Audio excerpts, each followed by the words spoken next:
verilən məlumatların ədədi ortasını tapır və əsaslandırır. Yəni bizim qiymətləndirməmiz buna əsasən aparılacaq. Ədədi ortanı tapıb və əsaslandıracaq. Aydın oldu. Sonda həm bir-birinizi qiymətləndirəcəksiniz, həm qruplar, biz qruplara ayrılmışıq deyə qruplar da bir-birini qiymətləndirəcək. Yaxşı. Gəldik dərsimizin izahına, diqqətlə qulaq asın. Görək ədədi orta nədir? Biz onu necə tapırıq? Bu lövhədə şəkillərimizə bir dənə baxın, diqqətlə.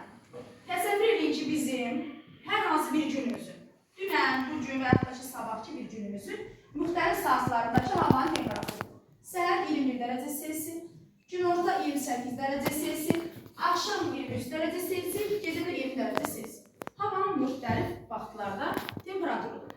İndi biz bunu bir ədədlə ifadə eləmək istəyirik. Yəni bu 4 dənə arasa getmək istəyirik. Paltarımızı, geyimimizi ona uyğun tənzimləmək istəyirik. Düzdür? Sabah hava necə olacaq? Mən ona uyğun geyim geyinmək istəyirəm və yaxud da ki, yanında əşya götürmək istəyirəm.